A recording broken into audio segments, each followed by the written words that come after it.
And we were talking earlier on about reports of a disorder in Lewisham in south-east London. And our news helicopter has now been able to move from where it was a few moments ago in Hackney, where you are, to now Lewisham, whereas we can see from these pictures there's a line of flames along this street next to that building, where you can see an empty car park alongside it. And clearly that is, now as we get a little closer, some sort of vehicle, I think, that has been set ablaze and is burning from one end to the other. In fact, it may be, I would imagine, more than one vehicle. So there are police now, as you can see on your screen, a reference to the fact that police are dealing with unrest in Lewisham. You can see, as we've panned slightly further to the right, another vehicle, that clearly is a vehicle, which has been set on fire. So these pictures newly coming in from Lewisham. Also, as I mentioned, not far from Lewisham, Transport for London saying that a bus has been set on fire in Peckham. So developments in both those parts of South London. I'm just looking at some further comments as we look at these pictures from Lewisham about what Nick Clegg has said in the last few moments. This is at a question and answer session with invited members of the public in London tonight. The Deputy Prime Minister has rejected accusations that the Prime Minister was showing a lack of leadership over the riots, and he said that Parliament did not need to be recalled. And let me just read exactly what Nick Clegg has said. This is in quotes. I spoke to the Prime Minister this morning. I spoke to the Chancellor yesterday, to the Home Secretary today. We are constantly in touch with each other. We work as a governing team. Simply recalling Parliament will not solve the tensions on the streets of London. He goes on to say, I totally back the very brave police officers, and that's the priority right now, not politicians talking to each other at Westminster. So that's what Nick Clegg has said in the last few moments.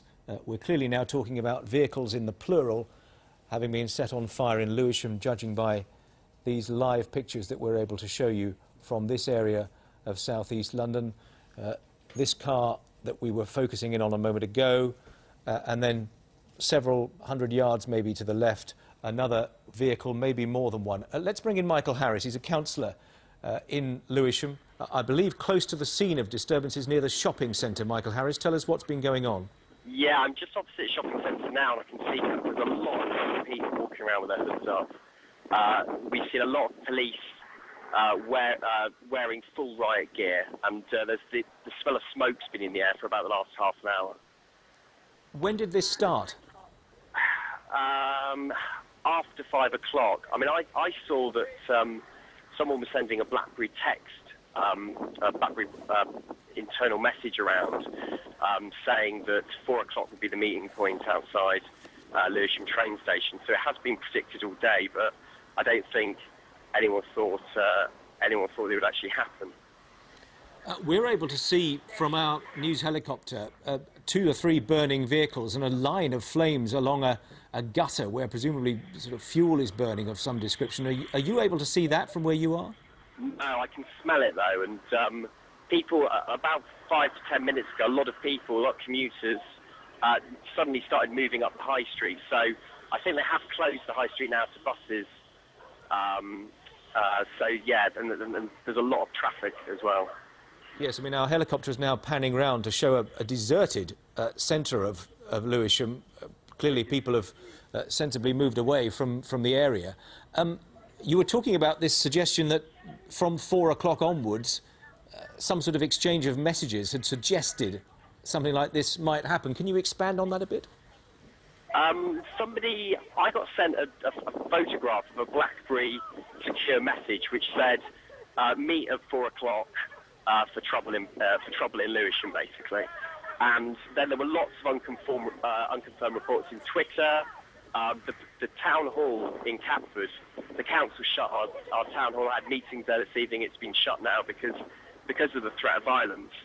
So I mean, all of the shops in and around Lewisham, they've been closed this afternoon. The market traders have had their stalls have been shut down. So it's caused a lot of damage to local businesses, and a lot of people in the community that I've spoken to are wondering, you know, what the reason for this sudden outbreak of criminality is. We've got very good community relations in Lewisham, and it's simply not justified.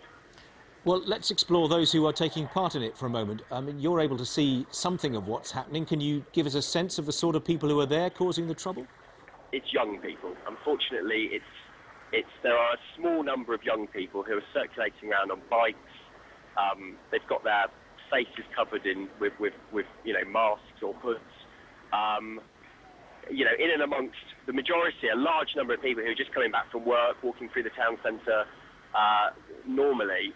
There are this sort of quite threatening and intimidating groups who are moving around pretty quickly around the town centre. Right, but I mean, clearly organised to the extent that, as you've illustrated, text messages may have gone back and forth, and presumably, to start the fires that we're now looking at, somebody's got to plan something, haven't they?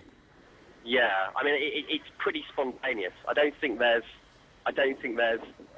anything more than a kind of spontaneous desire for trouble. So this is, frankly, in your mind, the opportunism that we've been talking about, and it's sheer criminality. There's nothing more than that. There's nothing. There is absolutely nothing more than that. I mean, what's sad is that an area like Lewisham, we've got high youth unemployment. We've been hit really hard by the recession over the last few years, and the council's just had our budget cut by 30%. So we're not in the position to come to these shops' aid when they've had their windows smashed or all the market